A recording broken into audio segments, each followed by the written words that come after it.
Welcome to Ozarks History, my Ozark friends. This is Vincent Anderson. We are so excited to take this journey with you today, and let's go into talking about, in our series here, in our documentary series, fishing tourism in the Ozarks. And we're going to begin with our first subject, Elmo Hurst. Now, Elmo Hurst was one of the first guides and outfitters that became regionally and actually nationally known across the Upper White River region here in northern Arkansas. Elmo possessed a profound expertise of the White River, having navigated its waters, and not only the White River, also down here at Crooked Creek, the Buffalo River. This man knew the rivers and the area like the back of his hand. Elmo Hurst established the benchmark for guides and outfitters of this region, predating the constructions of the Norfolk Dam and the Bull Shoals Dam. So let's begin with Elmo personally. Elmo was born down near Big Flat, Arkansas, between Big Flat and Lone Rock, Arkansas.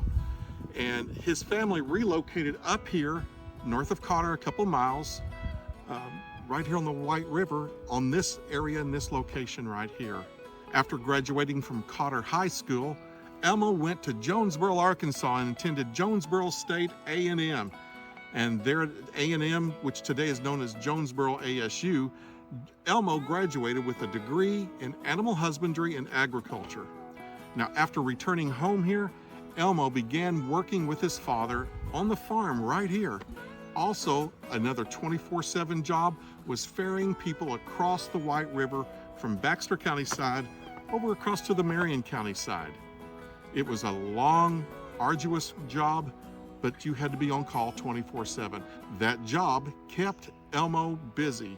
But all of a sudden, in 1930, we have a new bridge going in at Cotter, Arkansas. It's called the R.M. Ruthven Bridge. It's also called the Rainbow Bridge by the locals around here. Now, there was a toll across there. When the toll was lifted, there was no longer really a demand to come across down here, right north of Cotter, and go across the White River on the Denton Ferry. And so it's no longer in demand. So Elmo needed to decide what he was going to do with his life and for a vocation at that time. Elmo married Lucille Marston July 28, 1933, and they started right here the Hurst Fishing Service the self-same year. Perched atop the White River's embankment on the Baxter County side, Elmo and Lucille lived in a house right here with a sweeping view of the White River. Their house was accessible by a long meandering set of concrete steps that go up through here. Today, these steps bear the marks of long, frequent use.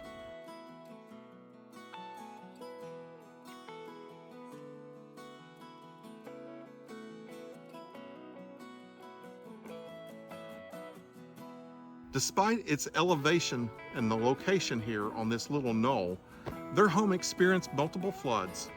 And at times, before the construction of the Bull Shoals Dam, the Hurst family had to use a garden hose to rinse out their house full of mud and snakes.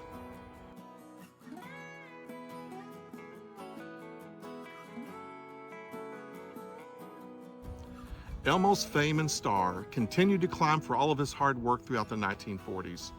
His picture started being publicized in national magazines such as Popular Mechanics and Outdoor Life as companies started advertising their fishing lures. One of the lures was like the #1 Hawaiian Wiggler with a tagline, "It gets bass and not weeds." Additionally, Elmo was getting publicity for float trips from the Missouri Pacific Railroad.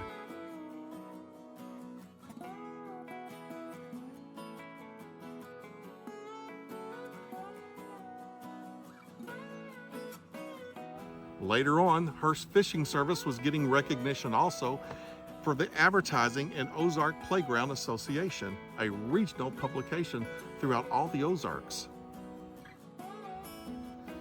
Now, initially hesitant about the Bull Shoals Dam construction between 1949 and 1952, the Hurst family soon recognized its positive impact for having the dam here. Elmo adapted from warm water fishing for catfish along with any other kind of sunfish available, and these included black crappie, bluegill, green sunfish, largemouth bass, smallmouth bass, long-eared sunfish, red-ear sunfish, red spotted sunfish, spotted bass, and warmouth, along with a boatload of different kind of catfish here in the White River.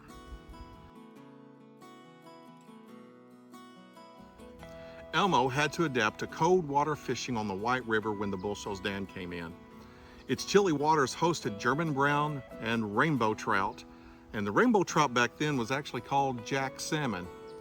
Now, at one point in his career, Elmo owned up to 35 boats, each accompanied by a corresponding guide on the river in his business.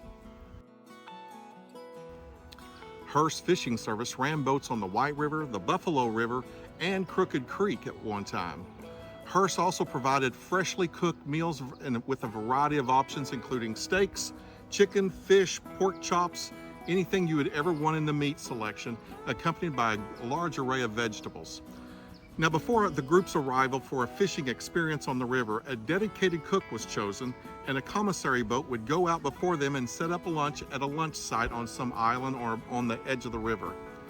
Now, this was the standard service that Elmo established, and by the time the party had reached the location, lunch would be ready.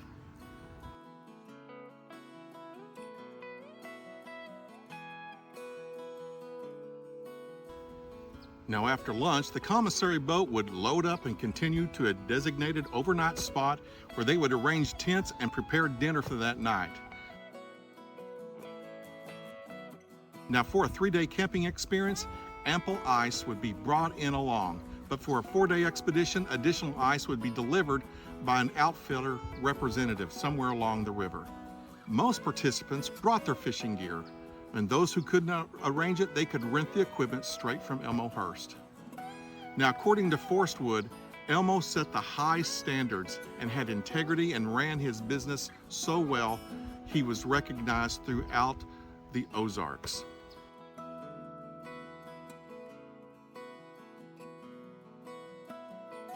Elmo and Lucille Hurst were owners and operators of the Hurst Fishing Service until they sold it in 1965. Elmo was a lifetime resident of Cotter, Arkansas, and he passed away this life on Christmas Eve, 2007, at the age of 98 years old.